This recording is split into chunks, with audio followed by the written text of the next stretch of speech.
Hamas, Houthi ও হিজবুল্লার পর সবশেষ ইরানের সঙ্গে ইসরায়েলের সংঘাতে জড়ানো নিয়ে মধ্যপ্রাচ্য জুড়ে অশান্ত পরিস্থিতি। ইস্যুগুলো নিয়ে প্রকাশ্যে কিংবা কৌশলে পরাশক্তিগুলো বিভিন্ন পক্ষে বিভক্ত। এবার ক্রমবর্ধমান উত্তেজনার মধ্যে হঠাৎই ইরানে বিরল এক সফরে উত্তর কোরিয়ার প্রতিনিধি দল। বুধবার দেশটির বৈদেশিক অর্থনৈতিক সম্পর্ক বিষয়ক মন্ত্রীর নেতৃত্বে একটি প্রতিনিধি দল তেহরানে যান।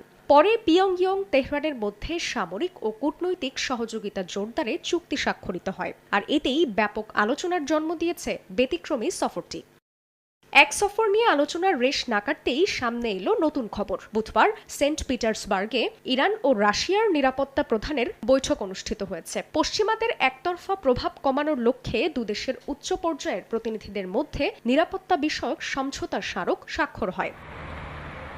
এদিকে উত্তর কোরিয়া ও রাশিয়ার সঙ্গে ইরানের প্রতিনিধিদের দৌড়ঝাঁপ কেন্দ্র করে উদ্বিগ্ন পাশ্চাত্যের পরাশক্তিগুলো। আন্তর্জাতিক অঙ্গন থেকে প্রায় বিচ্ছিন্ন তিনটি দেশই একে অপরের ঘনিষ্ঠ মিত্র। তাদের এমন বন্ধুত্বে রীতিমতো ঘুম হারাম পশ্চিমাদের। বিশেষ করে এ ইস্যুতে যুক্তরাষ্ট্র যেন চোখে সর্ষে ফুল দেখছে। ওয়াশিংটনের বিপরীতে তিন দেশ যেন শত্রুর শত্রু বন্ধু হয়ে গেল। এসব প্রতিরক্ষা সহযোগিতা এশিয়া এবং ইন্দো প্রশান্ত মহাসাগরীয় অঞ্চলকে আরও অস্থিতিশীল করতে পারে বলেও শঙ্কা ওয়াশিংটনের। মার্কিন বিরোধী দেশগুলোর মধ্যে এই বলয় ওয়াশিংটনের জন্য মারাত্মক হুমকি হিসেবে দেখছে বাইডেন প্রশাসন।